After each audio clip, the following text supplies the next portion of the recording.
1. Good evening, friends. I'm Dave Eldon, and this is my friend Dalton Grimes, and today we've got a special treat for you guys. Yes.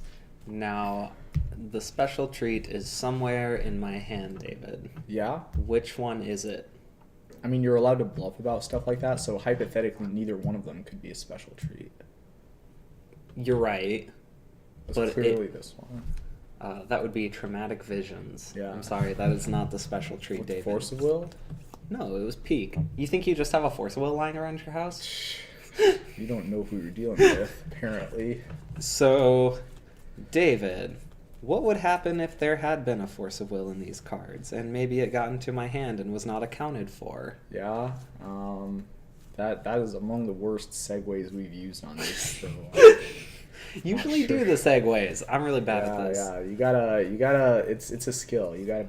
See, I was thinking about like, how could I hide the segue? But then Yeah, there's no way to hide it. You just have to embrace the fact that you have like a really obvious. behind this screen Yeah. is the segue. You know, that's possible. It's a green screen, so there could be anything I wanted behind that screen at all. Exactly. It could be like a bunch of force of wills. See, that's how you make a segue, Dalton. You see what I did there. I connected with something that we had done earlier.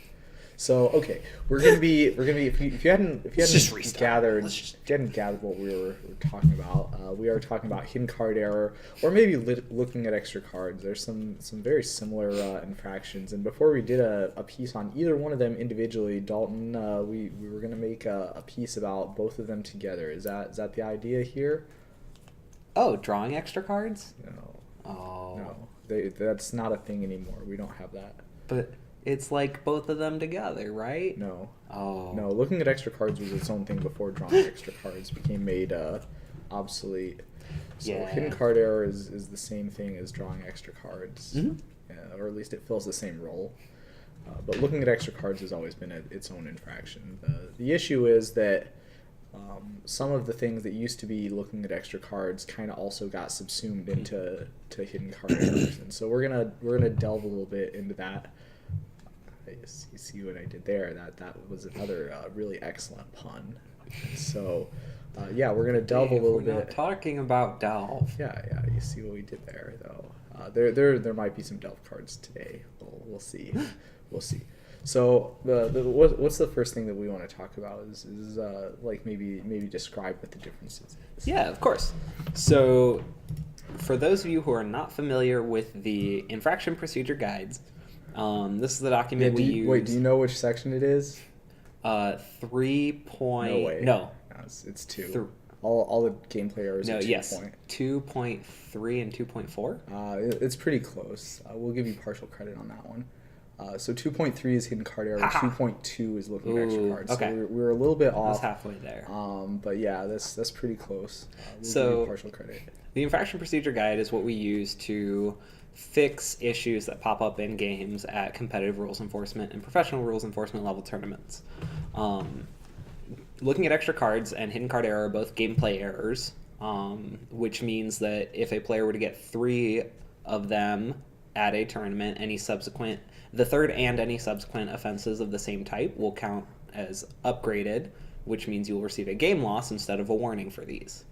So looking at extra cards is defined as a player taking an action that may have enabled them to see the faces of cards in a deck that they were not entitled to see. So it's applied only once, no matter how many cards are revealed.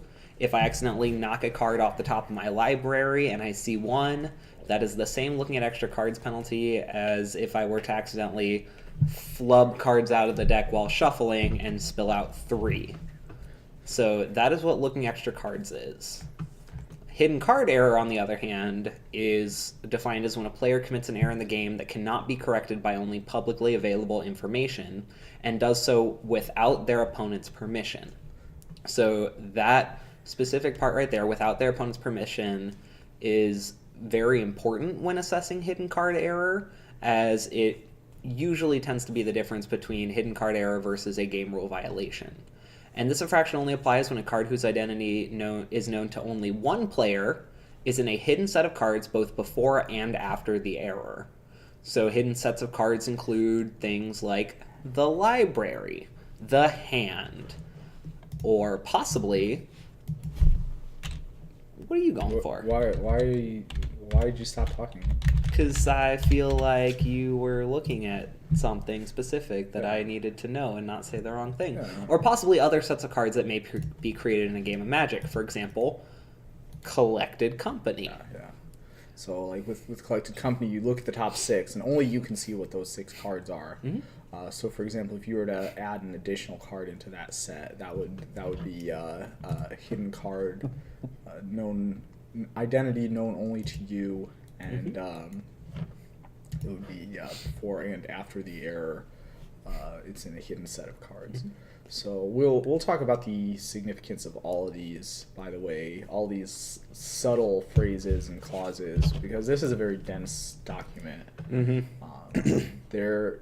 Every one of these phrases and clauses that you see when you're reading this was meant to bring up a certain specific example or interpreting a certain specific way. So I understand that this is a lot to take in, because it is. It's a lot of stuff that people put in here, and it's a little bit difficult to unpack if you don't have a little bit of history, a little sense of the history behind this document here. Yep. So these two penalties can kind of seem similar and can sometimes be very difficult to differentiate between. For example, if a player were to draw a card off the top of their library and 2 of them accidentally stick together, well, this could be looking at extra cards because maybe they accidentally saw the face of one they weren't supposed to see. Or it could be hidden card error because now we have a set of 2 cards that we may no longer know the order to. So a lot of times it takes a little bit of experience and a little bit of know-how to differentiate between the 2 and know how to fix them. So in that case, one of the things that we like to look at, I'm going to start with looking at extra cards. So one of the things I always ask myself in a situation is, was this intentional? And I don't mean this as in, was the player cheating? Was the player trying to get an advantage? I mean this as in, was it specifically done? So for example, if I grabbed the top 2 cards off of my library because one of them stuck to the other, I didn't try to grab 2. That was me trying to grab 1, and the cards literally did the error for me, as opposed to a thing telling me to draw cards equal to a creature's power, and I was counting and I accidentally counted out 7. When maybe the creature only had 6 power. So a little bit of the philosophy behind looking at extra cards from the IPG says that a player accidentally looks at extra cards. It's easy, and this infraction handles situations where dexterity or rules error has led to seeing cards in a library that they shouldn't have. So dexterity meaning, a player accidentally, when going to draw a card, they hit the top of their library and a card falls off. That's what we mean by dexterity errors. And a lot of looking at extra cards penalties you find will be those dexterity errors. So a card is considered to be in a library until it touches cards in another hidden set. And it uses the word set here because of situations like Collected Company. If it said it until it reached another zone, then we could have issues there. One thing that's interesting to know is that set is actually a term that's defined specifically in the IPG. So infractions that refer to sets of cards are referring to a physically distinct group of cards defined by a game rule or effect. It may correspond to a specific zone, or it may only represent a part of a zone, and a set may consist of just a single card. So one example of that might be, for example, if you have the top card of your library revealed, say for example, the Courser of Kruphix. This would be, the top card of your library would be distinct from the rest of your library. So that set would be only a single card. Yep. If you have 1 card in your hand, that's also a set that has only 1 card. So cards are considered to be part of a set until they join another set. There's no in-between state as far as the IPG is concerned. And any card that has not yet been seen is part of the previous set unless the new set is hidden. So, for example, that would mean if you're, like, say, instructed to draw 7 cards, like with Griselbrand, and you pick up 8 cards off the top of your library, or you pick up, like, a whole handful of cards off the top of your library, and you count 7 of them out face down, then the remainder of those cards, as long as they are not yet seen, which, you know, if you're counting them out face down, that would presumably be the case. As long as you haven't yet seen them, those are not considered to be part of any other set. So those are still in your library. So it's completely, I suppose, IPG acceptable to perform that draw 7 instruction in that way. So that's kind of interesting. So that's what we mean when we say the word set. We do there is a specific part, it's section 1.5 in the IPG, where it talks about exactly what a set refers to. So yeah, now we proceed with where we had been here. Yep. So, like we were saying, cards are considered to be in a library until they touch cards in another hidden set. So once those cards have joined another hidden set, it becomes hidden card error or a game rule violation. And like I mentioned earlier, a lot of this has to depend on whether or not it was done with an opponent's permission. So, for example, if I were to say, I'm going to cast Brainstorm, draw 3, or I'm going to cast, Brainstorm, draw 4, and David goes, okay, like, maybe, and obviously assuming I'm not cheating here, maybe I had a foreign card and I forgot what one of the most iconic cards in Magic does. And David says, okay, then we have a game rule violation. A better example would be, like, if you were to use, like, a less famous card. Like, for example, how many cards does Tidings draw? Do you know? Tidings? Yeah. 4. All right, so that is correct. It is 4, but I bet some of you probably didn't know that right off the top of your head. Some of you said, like, 3 or 2 or 6, or sure feels like 6 if you ever play on the other side of this card. But yeah, like, that would be in limited, that might happen. If it's the first time you've ever played with some card and it's like Divination variant X, and you don't remember how many they put in. Yep. So that would be a difference there. So when fixing hidden card, or when fixing looking at extra cards, we want to make sure that players aren't using the penalty to get a free shuffle. I have no idea why they have this paragraph in. Anyone who has an idea, anybody who has access to the rules and policy documents, please fix this. This should not be in. This has been in the definition for looking at extra cards since I have been a judge, so at least for 5 years.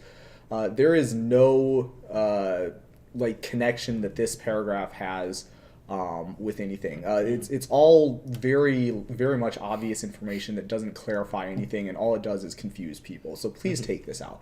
The paragraph in question reads the following: players should not use this penalty to get a free shuffle or attempt to shuffle away cards they don't want to draw. Doing so may be unsporting conduct, cheating. Obviously that's the case. That it says as much. I believe if you if you read the cheating part, it says basically exactly that. They're also not allowed to use this penalty as a stalling mechanism. If you read the stalling in the IPG, please do. So this is an important sentence, though. This last sentence of this paragraph is much more impactful than the other two. The only reason they keep it in, David. No, it's not. But but this is very important. The library is already randomized, so shuffling the revealed cards in should not involve excessive effort. So this is actually a very interesting point. So if you saw somebody grab their deck and they were going to shuffle their library and they did 2 riffle shuffles, would you say that was sufficient shuffling? In a normal instance, or 2? Yeah. So in a normal instance, the answer would obviously be no, right? Because and that's actually insufficient shuffling. They actually give that as an example, which takes us later. But we'll talk about that one Episodes maybe in a later episode. But in the case where we're shuffling cards in for looking at extra cards, that is a case where just 2 riffle shuffles would probably be just fine. We've gotten a little ahead of ourselves here. Oh yeah. The fix that the IPG gives for looking at extra cards is to shuffle any previously unknown cards into the random portion of the deck, then put any known cards back in the correct locations. So what this means is if I accidentally knock over a card on top of my library that I'm not supposed to know, well, Magic is supposed to be played with, special effects beside here. The top card of your library is random. So we want, as judges, to make the game state. We want to put it back to as close to what it was before the error occurred. In this case, it would be making sure that the top card of the library is random. So we would take whatever card we've accidentally revealed, we would shuffle it into the random portion of the library, and we would play from there. What we mean by random portion is if a player has scryed before. Maybe they scryed a card to the bottom after taking a mulligan. That is not random. They know that they have that grizzly bear on the bottom of their library. So when we do this fix, we'll set that card aside, we'll shuffle the rest of the card, and by we, I mean the player, the one fixing the situation. They'll shuffle that together, and then we'll put the library back down with the grizzly bear at the bottom. So that's what we mean by a random portion of the deck. Yeah. Now, here's another interesting thing about that. Let's say we play a card like, for example, Ancient Stirrings here. You put one of the top 5 cards of your library into your hand, and then you put the rest on the bottom of your order. You put the rest on the bottom of your library in any order. Now, if a normal player plays an Ancient Stirrings, it's very much likely that they would not be able to tell you what the names of those 4 cards were, much less what the order that they put those 4 cards on the bottom of their deck was. However, that is of no consequence to us when we're deciding what the random portion of the library is. They hypothetically should know what these bottom 4 cards are. And so therefore, if you see the Ancient Stirrings in their deck, you want to make sure you mention that, like, hey, I noticed you have an Ancient Stirrings in your graveyard, so would that mean that you know these bottom 4 cards? And whether they know them or not, those 4 cards get left to the side when we are shuffling in, because, again, hypothetically, it's possible that they could know what those cards were. Yep, so this is when you're going to need to use your sleuthing skills. Yeah. It's called investigations in the judge program, usually. Yeah, so investigate, look to see, do they have any cards in their graveyard or on the battlefield that may have allowed them to do that? Other cards similar to Ancient Stirrings may say put them on the bottom in a random order. I believe Cascade is that way. Yeah, that is how Cascade is ordered. So just because those are in a random order also does not matter. They are still that specific set in whatever random order it is not part of the random portion of the library. Yeah.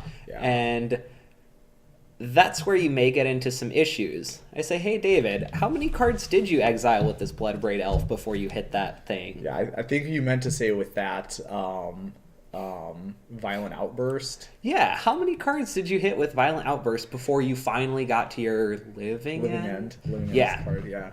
So it was a lot, most likely. So in cases like that, it's kind of a weird situation because, like you said, hypothetically, the specific number of cards that you revealed is going to be set aside because those are distinct from the cards in the rest of your library.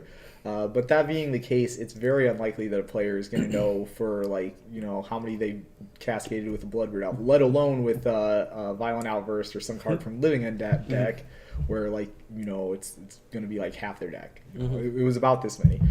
So that's an interesting kind of a corner case. You want to consult with the head judge in those cases because this isn't a situation that policy handles really well. No.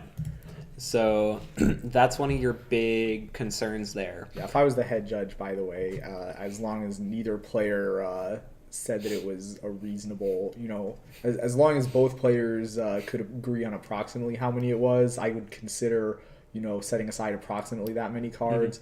And if neither player has an idea, then I would, consider just shuffling them all in. So if Dave's your head judge. Yeah. But yeah, that's me. So this is going to be kind of a pervasive theme throughout this episode here. There's going to be a lot more asterisks than you're probably used to, because even though Hidden Card Error was introduced a couple of years ago now at this point, it is also the case that as far as infractions go, it's a rather young infraction. The territory that we're treading here is not well documented particularly. So there is definitely still a spot where in the judge program we even have some disagreements about what we should be or should not be doing here. All right, so we've covered looking at extra cards pretty well. So the other penalty that we want to cover today, the other infraction, is hidden card error. Yeah. So as we stated, hidden card error is when a player commits an error that cannot be corrected using only publicly available information and does so without their opponent's permission. So what we mean is that the card is known only to one player is in a set whose identity is known to only one player and is in a hidden set before and after the error. So what this means is an extra card possibly ended up from my library into my hand, from a hidden set into a new hidden set. This could be a player has more cards in their hand than could be accounted for and isn't cheating from whatever case, or a player resolves Dark Confidant and forgets to reveal the card that they put into their hand. Or Dave has pulled up his favorite... Oh, this is for later. Oh. This is an example we're going to use later. His favorite sword, maybe. No, Sword of the Meek. Okay, one of his favorites. I'm just going to say it. Calling it now. So, hidden card error, though we can't put the game back to the correct state as judges, we can do our best to mitigate the advantage that is gained and do our best to offset the error so it's less likely to generate that advantage. Players every single time will tell you, oh, but it's this card. Yeah. It's always that card. Yep. And maybe it is. Maybe I answer a call at a table and it's Dave Eldon and I trust him with my heart. Like, aw, I didn't mean it like that. But sure, I trust David. And just because he's like, no, I promise it's this card, that doesn't matter. I'm handling this the same way that I handle any other judge call. Yeah, you probably want to be even more likely to handle it the way that you would handle any other judge call if it's a judge, because you're getting watched, so to speak. Yes. Now, I'm going to complain to the RC if you get this call wrong, Dalton. Yes. Now, if a player accidentally puts a card in their hand and both players agree, like, yes, this is that card, like, sure, they could be nice and act like that's the card, but we still have to fix it the same way. Yeah. So, if the consistency is like the point of competitive rel, basically, and especially in this type of situation where there's a lot of ways to handle it inconsistently. So okay, let's take a look at some of these statements here, and maybe we'll get to dig a little bit deeper in. Yep. So a little more on the philosophy here is that if cards are placed into a public zone, so for example, the card goes from a hidden zone to a public zone, such as the library to the graveyard, their order is known and it is not hidden card error because it didn't go from hidden to hidden. So what we are looking at is that the order cannot be determined from card faces only visible to one player unless it's in a uniquely identifiable location. And what we mean by card faces only visible to one player is that I can see what the actual Magic the Gathering card is. David cannot. So sure, he could see the backs of these cards. Yeah, and this is what we were talking about earlier, where like if I grab like some extra cards and I was like, oh, this is the extra one, right? So I can tell which one was the extra one because I got to like see them all, but my opponent doesn't get to see all the card faces. So as far as he's concerned, they're all the same, and he can't tell what order that they were drawn in. Yep. And so with that being the case, it's not possible for us to say that, well, this one, and this one should have been the top. But if I like mill 3 with the Thought Scour, for example, both players can corroborate which one is the extra one. We can handle that as a game rule violation rather than as a hidden card error. So what the IPG reminds us is that we need to be careful to apply this infraction in situations where a publicly correctable error could lead to an uncorrectable situation. So what this means is I go to cast Brainstorm, I tap my land, I draw 3 cards, and then I realize that I cast it using a green land, a forest. Yeah. Not a tropical forest. Not even a tropical one. Just a basic forest. Did I now have cards in my hand that I shouldn't have? Yes. Sorta, yeah. Kind of. But the error here doesn't result from me drawing the cards, it results from me casting the spell. Yeah. And so the reason for that is because the entire point of having more stiff penalties for hidden card error than we have for looking at extra cards is because hidden card errors are easier to commit and get away with than some other stuff. So if I were to like draw 3 cards off of a divination, where you only get to draw 2 cards, that would be an example of a hidden card error, right? The only way that the opponent could know that I did something wrong at all is if they happen to know how many cards are supposed to be in my hand and happen to figure out that, hey, look, he has 1 more than he's supposed to have. And both of those are some pretty big ifs. So with the case of like playing a brainstorm or a preordain or something with mana that you couldn't use to cast that spell, those would be an example of a case where hypothetically the opponent could notice it, and they could notice it by looking at, oh look, Dave made this mistake when he tapped these lands. And so it's much easier to catch someone in a mistake like that. And with that being the case, we can say that both players have more responsibility. It's not just one person who has the responsibility to catch this error. It actually is something that either player could have caught, and as a result, the penalty is different. The way we handle it is different. So, information about cards that are previously known by an opponent may be taken into account while determining the set of cards to apply the remedy to. So what this means is if I cast Inquisition of Kozilek on David, and I got to see his entire hand, and then the next turn he draws a card for turn, and let's say I wrote down those cards too. So I have a list of what was in his hand. And then he draws a card for turn, and then casts a spell that's supposed to draw a card, and he accidentally gets 2. So now he has 3 more cards in his hand than when I cast that Inquisition. When we go to apply this penalty, we could use only those 3 new cards to apply the penalty to, because we know that those other 4 were in his hand. We know that they're accounted for.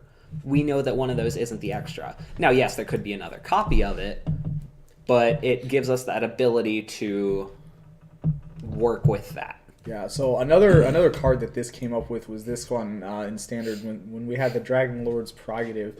So what it says is, like, as an additional cost to cast it, you can reveal a dragon card from your hand.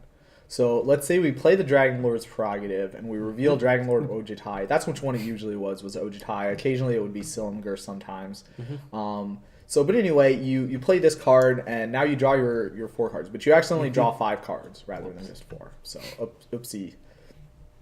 Now, both players know that Dragon Lord Ojitai is supposed to be in your hand because it's, you showed it to him before you started drawing the cards. So we know that Dragon Lord Ojitai is supposed to be in your hand. So we can use that information when we're applying the fix that, hey, this one card we know should legitimately be in his hand. Maybe the other like 12 or whatever number he has by now after he draws his 5. Whatever we aren't 100% sure about any of these other ones, but we know the Dragon Lord Ojitai should be there. So you can use that information when you're doing a fix. And maybe we should talk about. Maybe we should go through the rest of the philosophy before we talk about the fix. One more. There's a couple more. So. Yep. So when you're applying the fix, you want to make sure you're always operating on the smallest set possible to remedy the error. Oh, yeah. The reason being is the fix for hidden card error can be It's incredibly impactful to the game. And the reason being is that hidden card error is something that could be incredibly easy to cheat with. It could be incredibly easy to take advantage of. It's like we were talking before. Like, it's very difficult to spot hidden card error. So as a result, because it's easier to get away with, the fix has to be pretty punishing in order to mitigate the advantage that you could gain. Yep. So always operate on the smallest set possible, which may mean applying the remedy to only part of a set defined by an instruction. So for example, if a player resolves a collected company, picks up 3 cards with one hand and then 4 with the other, we know that extra card is in that 4. Yeah. So we only have to apply collected company being to look at 6. We know that extra card is in this 4. And that's what we're going to apply to. So David, we've danced around it. What is our fix? All right, so we call the fix the Super Thoughtseize fix. There is actually this card. Many people have never seen or heard of this card before, but it actually describes a little bit more precisely what the fix is. And so people tried to use this. They tried to say perish the thought fix, but that's not what it is. It's the Super Thoughtseize fix. You heard it here first. But the way it works is this.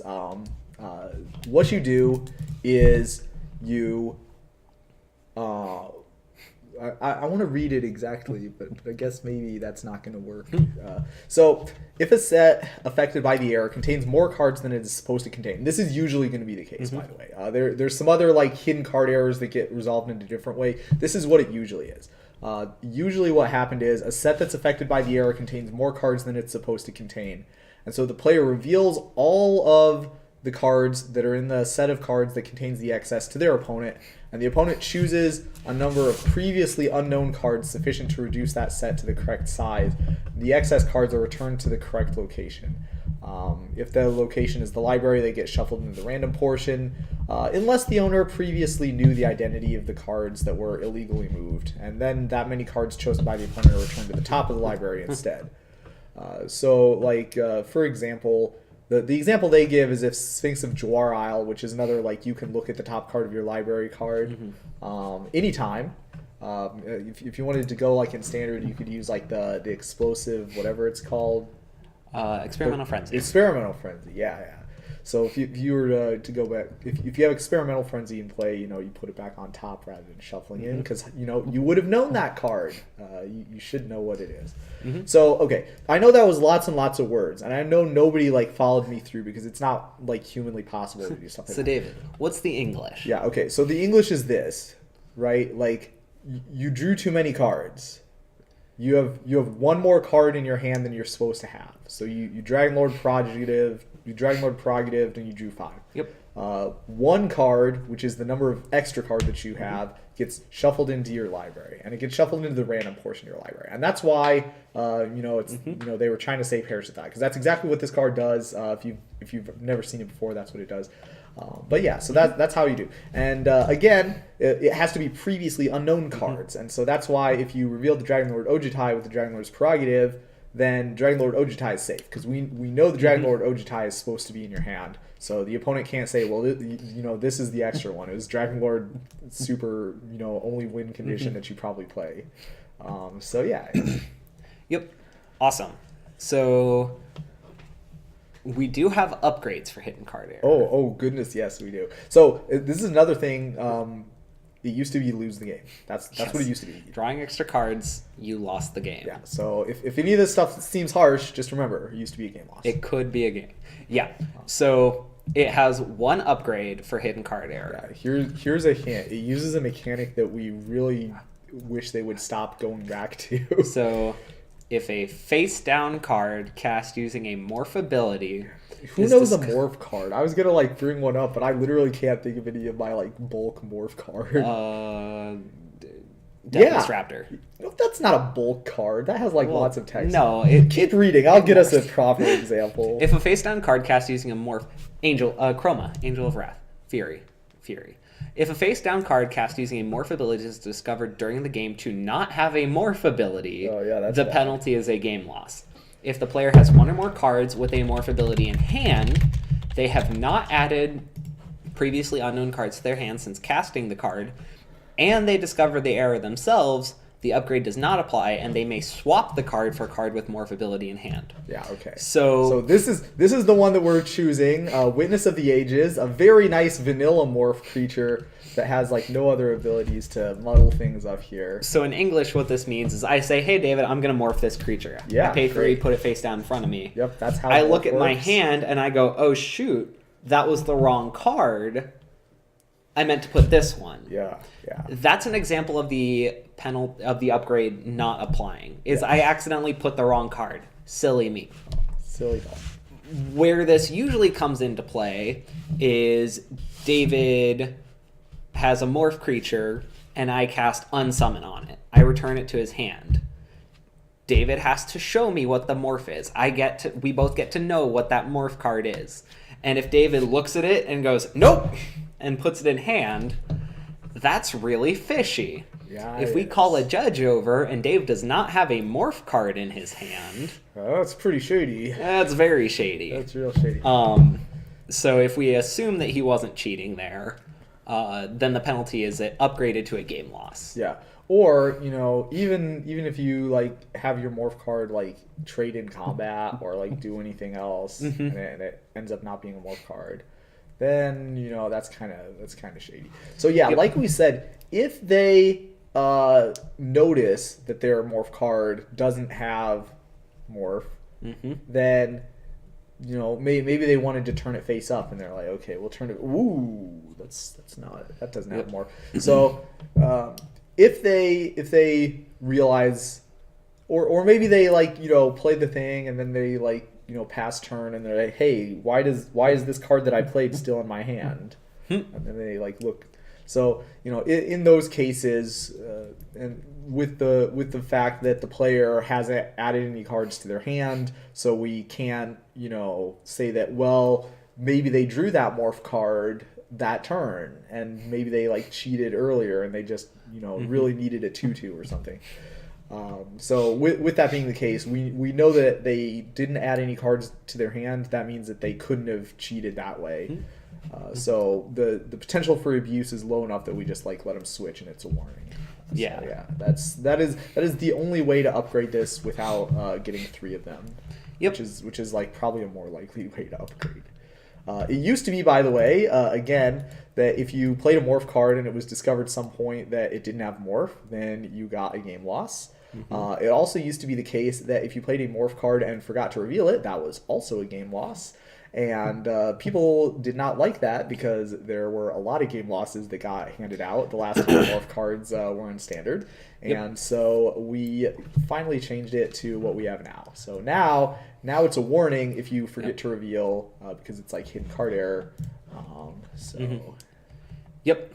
So, and then additionally, if the set of cards that contain the problem no longer exists, then there's no remedy to be applied. Yeah.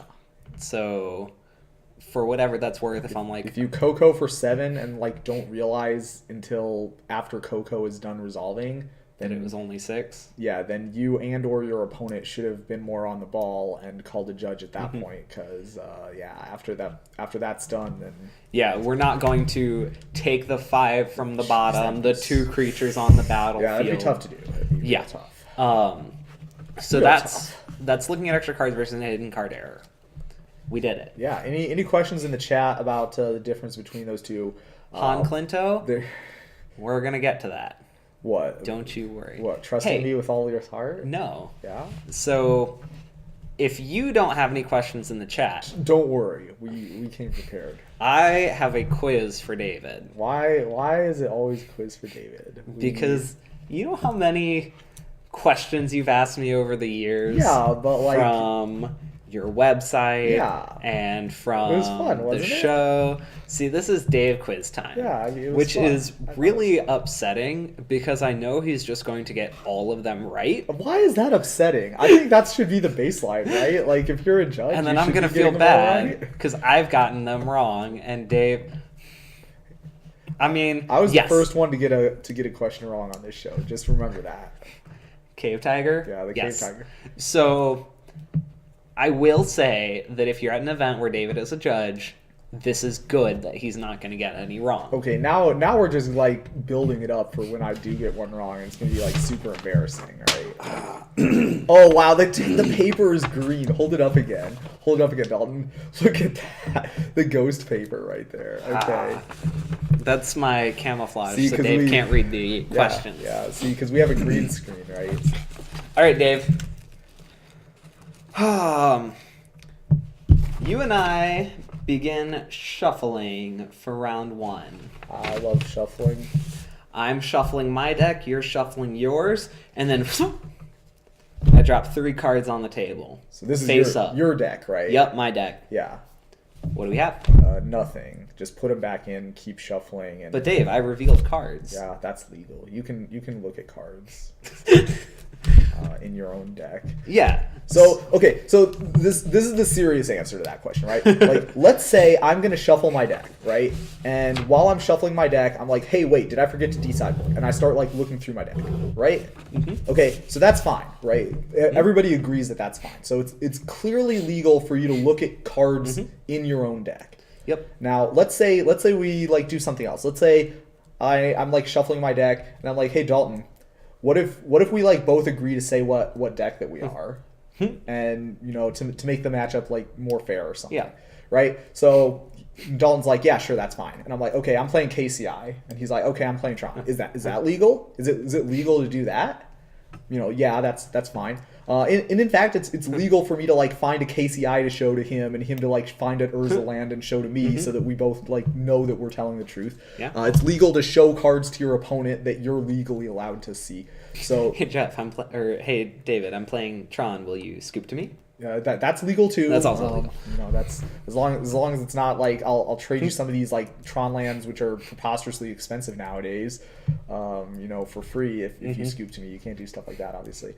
So yeah, what I did by like dropping cards that I was shuffling before the game is completely legit. Happens to everybody, not a penalty, because it's legal for me to show those cards to my opponent. So it's also legal for me to accidentally show those cards to my opponent. Bad beats that we let the cat out of the bag on the matchup there. Yep. You could maybe try and guilt them into saying what deck they're playing, but it might not work. Yep. So I put my cards back in the library, whatever. Yeah. I hand you my deck, you hand me yours. Yep. I go to cut your library. Whoops. Drop some cards so out. now we're in some shady territory, right? Now we're like looking at cards we weren't supposed to be able to see. So obviously if I like hand my deck to Dalton and he hands his deck to me, I start looking through it. Obviously that's not kosher, right? So you obviously you aren't allowed to look at those cards normally. So that is an infraction. So that is looking at extra cards. That is looking at cards that you ordinarily would not be able to see. And unfortunately, it's a warning. That's what the penalty is. Now, Butterfingers here gets to know what the matchup is ahead of time, maybe, and I do not. Is the penalty you get a flip some from my deck? It seems like that should be what it is, but unfortunately, no, that's not what it is. So remember, when we're doing fixes, that's what it is. It's a fix. We're supposed to fix stuff, and fixing stuff means that we get back to the way it's supposed to be, right? So fixing stuff does not mean like breaking stuff even more in an attempt to like make sure each player is fairly affected by the fact that something happened, right? It's you can't break stuff more to fix it. That's not how it works. So even though it might seem fair to let me have a little look-see through Dalton's deck, that's not supported by policy, nor should it be. Yeah. Now it would be totally fair if I was like, oh shoot, Dave, I'm sorry, I'll get the warning. Yeah, I'm on burn. Yeah. I mean, if Dalton wanted to like volunteer that out of the goodness of his heart, that's fine. But as a judge, you can't say. Yeah, and of course, if Dalton's like intentionally does this, which you definitely should be like thinking about that. Like as a judge, you definitely need to be thinking like, okay, this is a really easy error to like commit, but it's also really easy to get a big advantage out of this. Like, oh, he's in top 8 now, and this is round 1. He hasn't done this at all today. Maybe if it's like game 3. Then the chances of me doing that to gain advantage are a lot less likely. If it's game 1 versus game 3, that definitely makes a big difference in my opinion as a judge of like whether this guy's like doing it intentionally or not. But yeah, like definitely at least be thinking about, could he have done this intentionally? What kind of questions could I be asking to help identify whether that might be the case? All right, you're 1 for 1. Okay. All right, David, are you ready to turn it up? All right. Let's bring them on. I cast Ponder. All right. So for those of you playing along at home, this is what Ponder looks like. I cast Ponder. I say, Ponder. You go, okay. I then draw 3 cards and put 2 cards from my hand back on top of my library. All right. So how many L3s did you ask this for, or did you ask this before me and like get different answers? Right, because I do believe this is one of those ones that was in like the L3 form a while back. Right. Maybe. So we pondered, right? And we drew 3. Whoops. Okay. Now, that's the first time that we like had a problem. Okay? So the first time that where in the game were we when we caught this? I have put 2 cards from my hand on top of the library. Okay. So yeah, we pondered and we drew 3. And after the second card touched my hand, that's where the infraction happened, right? Like that's where the first wrong thing happened in this game. So we put the 2 cards back. And that was a good step, but unfortunately that doesn't fix the error, right? Like, oh wait, I cast Ponder. Yeah, Whoops. Cast Ponder Storm. So this is one that kind of came up in Eternal Weekend, probably.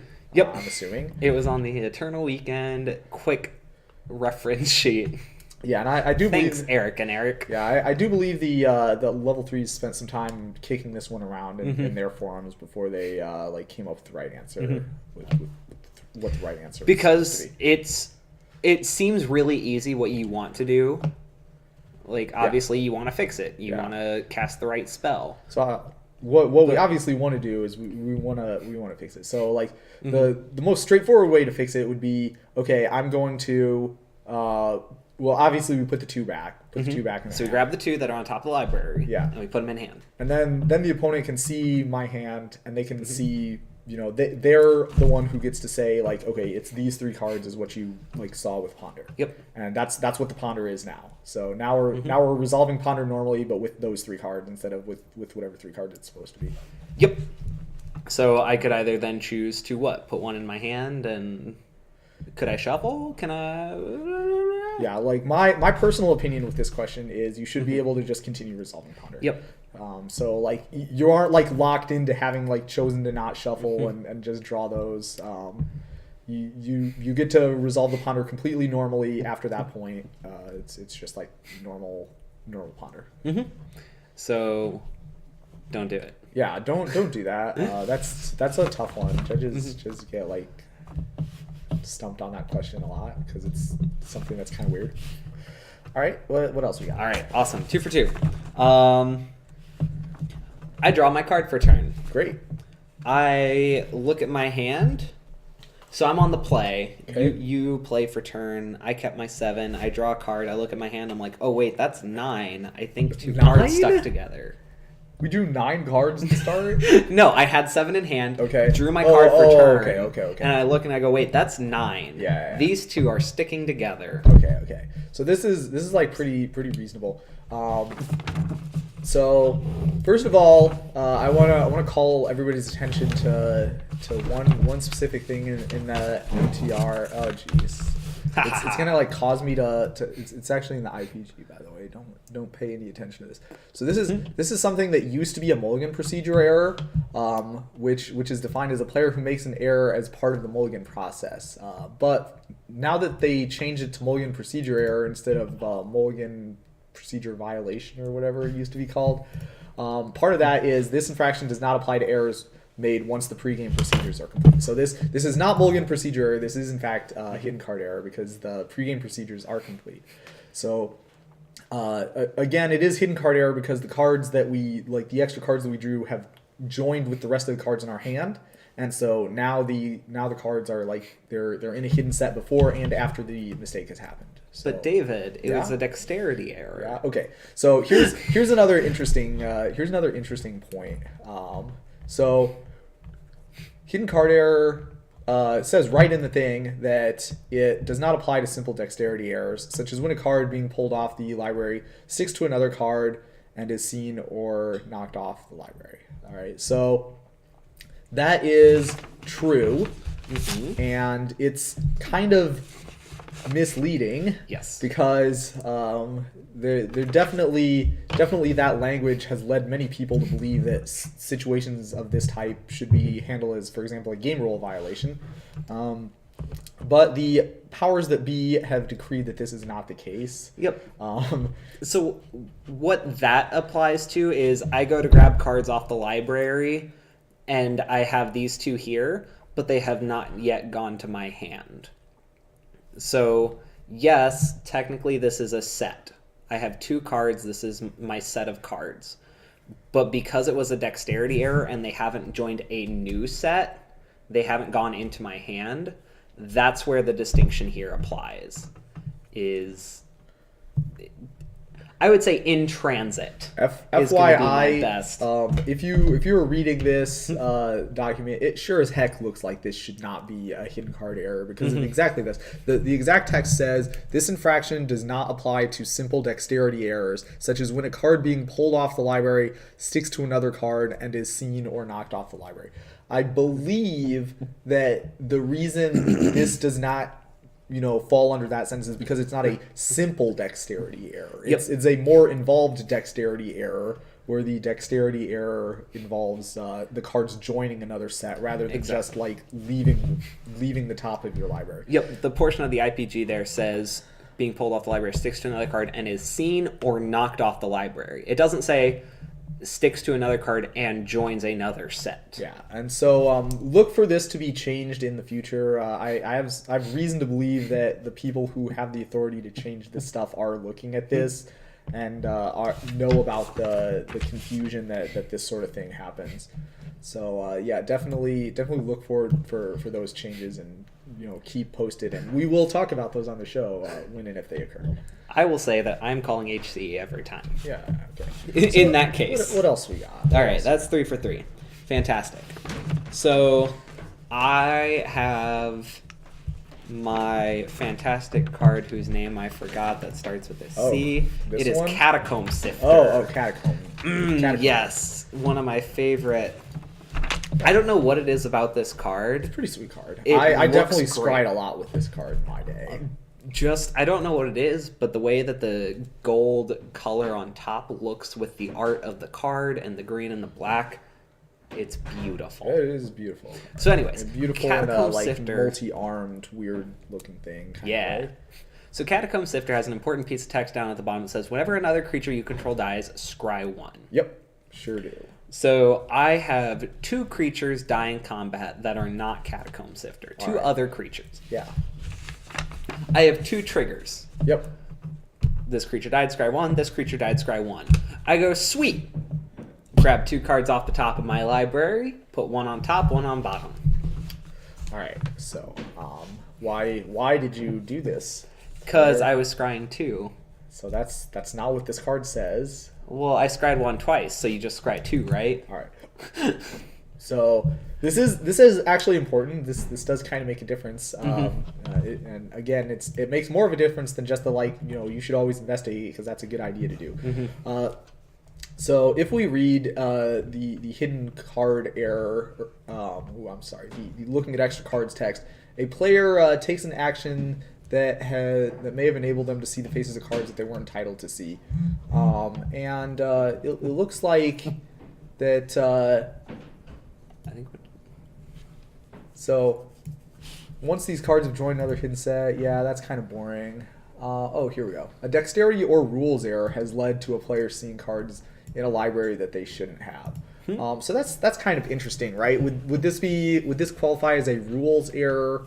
That's kind of unclear to me. The answer I do believe is no. This is not a rules error showing this. This would in fact count as a hidden card error. And so what happened is when you're scrying, it's one of the examples. Oh, that's so lame. A real judge would have just looked at the examples. I had to think through that, puzzle through that one myself. There, yeah. It actually, I guess, yeah. A player scries 2 cards and they should have scried 1. So I guess that makes it pretty clear cut. Yeah, this is a hidden card error. The way we would resolve this is the opponent gets to look at those 2 cards, and one of them would be the card that you're scrying 1 with. The other one gets put where? Okay. So we, at this point, do not know what the top card of our library is. When you're scrying 1 twice, you would not know. And so with that being the case, it would be shuffled in. And if that card was particularly impactful, your probably Catacomb Shifter player would probably not be happy with that. But hey, that's them's the breaks. Should have played a little tighter and recognized that scry 1 twice does not equal scry 2. Yep, so the big thing here is that it'd be really tempting to say, oh, they're going to scry it anyways. Why not just put it below? And the answer is no, you might not necessarily scry that one. Because if I scry one once and I'm like, wow, I want this card, and I choose to leave it on top for both, I never know what that second card is. Yep. So we don't know that. And what's more important is when I'm choosing whether or not I want to keep this one on top, it's incredibly relevant. It could be incredibly relevant what the next card in my library is. Yeah, like for example, if my top 2 cards was like Path to Exile and Terminus, for example, like I would be much more likely to put the Path to Exile on the bottom if I knew that Terminus was going to be the next card down. Yep. Whereas I would almost certainly like keep the Path to Exile in my hand and draw it, and then like probably play it, and then the next turn, oh surprise, we got a Terminus there too. So like, you know, this definitely does make a big difference. Sure. Awesome, David. You are 4 for 4 on my test. Oh boy. So I'm going to bring back our lovely friend Brainstorm. Oh, it's one of my favorite cards also. So. Yep. So I say, all right, on your end step, I'm going to cast Brainstorm. Great. Not full value Brainstorm. Draw 3? Could be okay. No problem. I say draw 3? Yep. Okay, great. I draw 3, and then some things happen, and I'm making decisions. I don't know. And I'm like, okay, my turn. Draw a card. I never put 2 back. Oh, that was pretty... You know, I heard there was some pro players who did that a while ago, and they got called out for it. So, again, we want to make sure we stress that we're taking for granted that the player is not cheating, but that instead accidentally did this. Okay, so this is... the first problem that we had in this situation is the player forgot to put 2 back and instead drew. So up until the point where the player drew the card, it wasn't probably it wasn't a situation that had an issue. But once we drew the extra card, now we're in some situations. So this would be an example of a hidden card error. And so what will we do to fix? Well, the opponent will get to see the player's hand, all of it, all like 25 cards or whatever, like with the 4 cards included, and they're going to get to pick 1, and that 1 card is going to be deemed to be the card that they drew, and that card is going to go into the random portion of their deck, because again, when the player is deciding what cards to put back with Brainstorm, he will not know what the next card down will be, and so as tempting as it may be to be just put it right back on top, that's not how it works. It's getting shuffled back in, and then the 2 cards are going to get put back in. Yeah, it's great. Will and then put you the 2 cards finish resolving the Brainstorm essentially. All right. So here's another interesting question. Let's take a look at the game rule violation definition here. This is kind of interesting here. Well, look, a player forgot to draw cards, discard cards, or return cards from their hand to another zone. You mean example E? Yeah, it's example E. A player here. casts Brainstorm, gets to put 2 cards back on top. Huh. Why is this in game rule violation? Yeah, that's very interesting. David just said hidden card error. Yeah, so the hidden card error part was where we drew an extra card in the middle of resolving a Brainstorm, and this is one of those ones where people's interpretations of things happening. This is why these things tend to cause like divisions. Because my interpretation of the thing that happened was the first time that something wrong in the game happened was when the player drew the extra card. If a player like casts Brainstorm and forgets to put 2 back, that's obviously wrong. Yep. Right. So, but how would we know that a player forgot to put 2 back and isn't like still thinking about what to put 2 back, right? So if the player plays a Brainstorm and then forgets to put the 2 back, and we realize that because the player like tries to play another spell, that would be an example of this thing happening, where the player cast the Brainstorm and the first thing that was wrong in the game was I like tried to play some other instant spell, or like I tried to crack a fetch land, and the other guy's like, hey wait, you need to put 2 back first. In this case, the first thing that happened that was wrong in the game was the player drew an additional card. And so the actual root error is the player drew an extra card while the brainstorm was still active. And so with that being the case, my opinion is this should be handled as a hidden card error. Yep. I would agree that in the case that is in the example for game rule violation, a player forgetting to put 2 back, yes, they have not resolved the spell properly. And that would be the case if that was the only issue here. Yeah. But because there's that compound issue of a new thing happening, that creates our difference. Yeah. And so we're running low on time here. I have a 2-parter real quick that I'm going to throw at you. Okay. I'm playing with Courser of Crewfix. Sure you are. Okay. Boy, there were a lot of mistakes that happened back in those days. Top card in my library is revealed. On my end step, you terminate it, you murder it, you play some whatever. kill spell. Yeah. You kill it. So I don't bother, flipping the card on top of my library back over because we already know it's both there, whatever. Sure. So I draw it for turn, and then I flip the top card, the new top card over. Okay.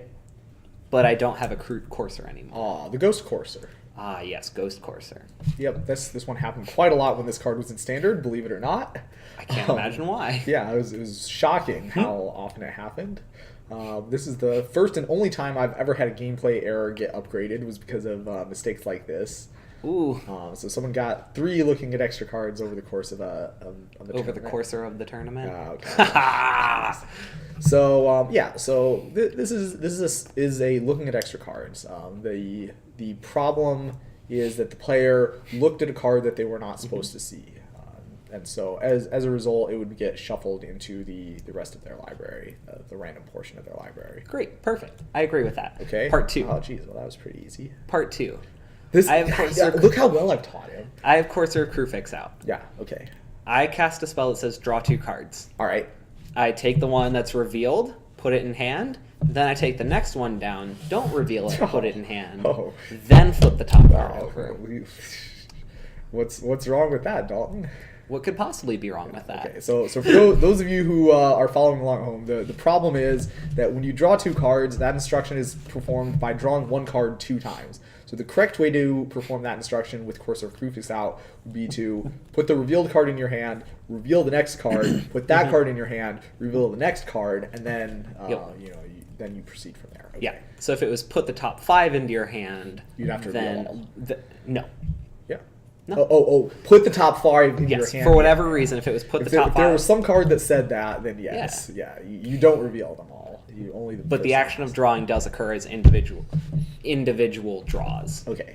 So yes, we've drawn the one that was revealed, and then I have another one that was not, is our problem here. Okay.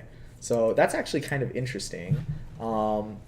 This is not a error that can be performed, or this is not an error that can be corrected with publicly available information, because the specific card that is in your hand should have been revealed.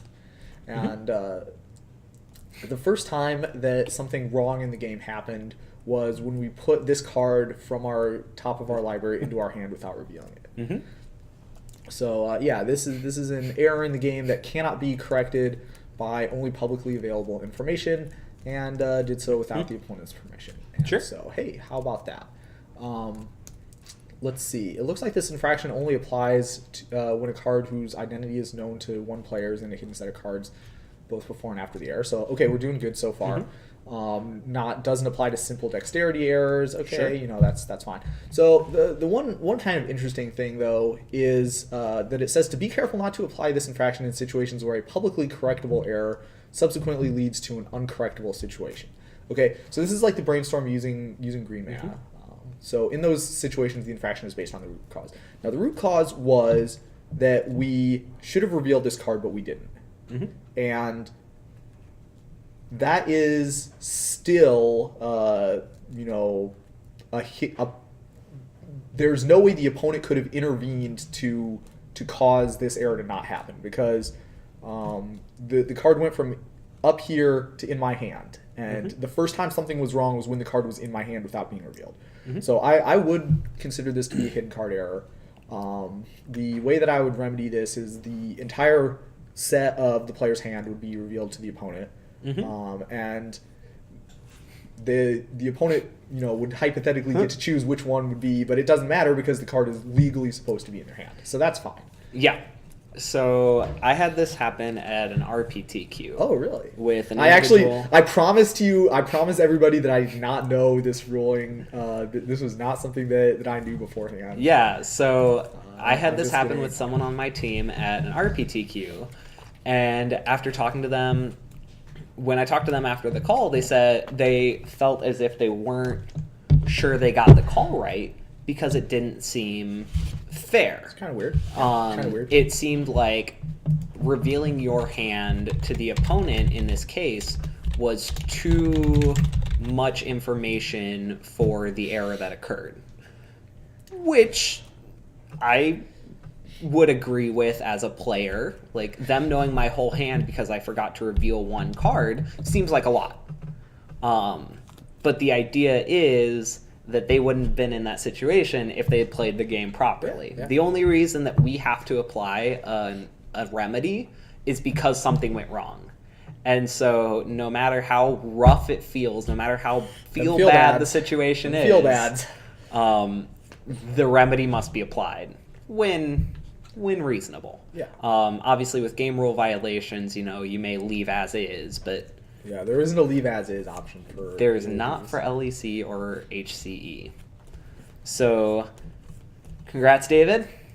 You have passed my test. Yeah. You did the thing. All right. I'm proud of you. So. Now, Dalton, there is one more bonus question. Oh boy. You didn't think that we would go through the whole thing and Dalton wouldn't have to answer one, right? I was hoping. That's crazy talk. That's why I made a test, so I didn't have to answer any questions. Right. So here's one, and I made up this question on the fly. Okay. I have Sword of Fire and Ice equipped to my Grizzly Dave's Bear. second favorite sword. Yeah, my second favorite sword. It's actually quite good. So I attack and I deal damage to you with my equipped creature. So I get a triggered ability. Yep. Okay, so I'm going to deal 2 damage to your Grizzly Bear, and I draw a card. Okay. Great. You sacrifice Grizzly Bear using Ultra's Reap in response. Okay. Then I draw a card. No! What happens? No! So, when you went to draw your card, did you announce you were drawing your card? No, I just drew my card. And I did not say okay? Nope. Well, how would you? Why would you say okay? Just okay, I get to Ultra's Reap. Well, no. To acknowledge the ability resolving. No. I just drew it. I am clarifying that you do not have an opponent's permission. Yeah. So our problem here, for those keeping score at home, is that this ability should have been removed from the stack. Yes. It no longer had a legal target. Yes. Because the Grizzly Bear no longer existed, so Dave should not have drawn his card. That's where our problem lies. Correct. Now, in this case, Dave Eldon drew a card because he's a dirty, rotten cheater when he shouldn't have. So, all right, again, we're taking for granted in these questions that the players are not cheating. This is one I could see reasonably occurring without cheating. Oh, this is very reasonable. Yeah.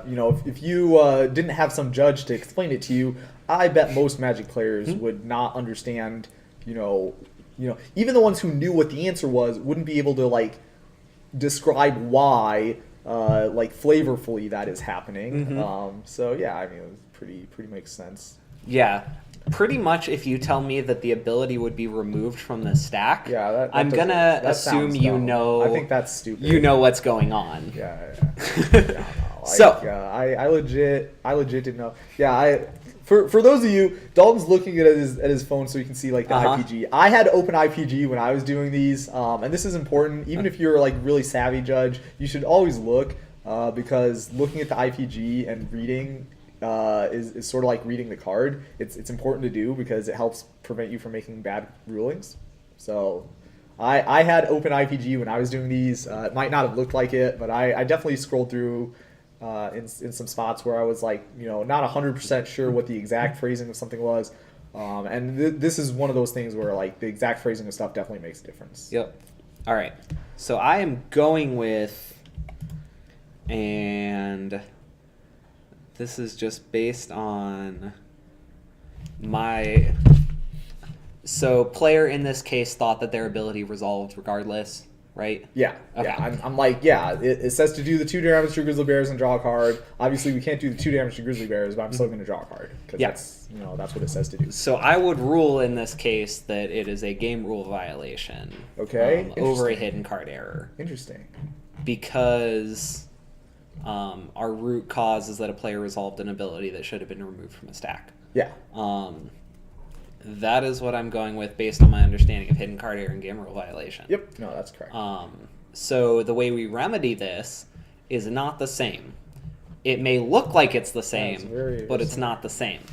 So instead of revealing a hand and pardoning the thoughts, perishing David's thoughts, what we do instead is judge person, not you, you made the error, the judge is third party judge person, will choose a card at random from Dave's hand and treat that as our extra card, and that will go back from whence it came. Yeah, and in particular, it goes on top of their library. It doesn't get shuffled in because Yes. What we are trying to do in this case of a game rule violation is we are trying to put the game back to the correct state that it should have been in. The correct state being that card on top of the library. Yeah, and it's very significantly, shuffling a random card back in is way different from me knowing the top card of my deck. Yep. So whatever we do, something's going to be wrong about the game. I'm either going to know the top card of my deck, or some card that's in my hand is going to get shuffled into my away. It's going to get shuffled away. And because of that, Dave gets a warning. Like, that's our way of saying, yes, we know something is wrong with this game, but this is the best we can do. Yeah. And like if you think about which of those two is like closest to the like natural progression of the game, the one where I get to like draw the card that I would have had access to next turn is definitely there. Or that you should have had this turn, but yeah. Now if I have some fetch lands in play, you. then that gets a little dicier because me knowing the top card of my deck, get to shuffle it away if I don't like it. Ooh, it's kind of tough. Yeah. And then obviously there's the situation of like, okay, is this the only card in Dave's hand? Yeah. Like. Yeah, I mean, there's like some corner cases. But yeah, like if there was a fetch land in play, talk to the head judge because this situation gets a lot more interesting. And people's opinions tend to kind of differ on this subject a lot more. Yep. But yeah, talk to the head judge. I can count the number of times I've rewinded with a fetch land in tough. play. It's tough to do. On one finger. Yeah, it's tough to do. All right. So this is all the stuff that we had prepared. Hope everybody had an awesome time talking to us about it today. Sorry we took so long. If the internet, if the quality of the stream wasn't as great as what you were expecting, be sure to talk to your internet provider and tell them that I need better internet service. Also talk to our internet provider. Yeah, because I was potentially dissatisfied with that. We'll have to look at the replay and see what it looks like for all of you. But any other questions or stuff you wanted to talk about? Nope. All right. Well, that is awesome. We will see you guys again later. Signing out. Have an awesome time.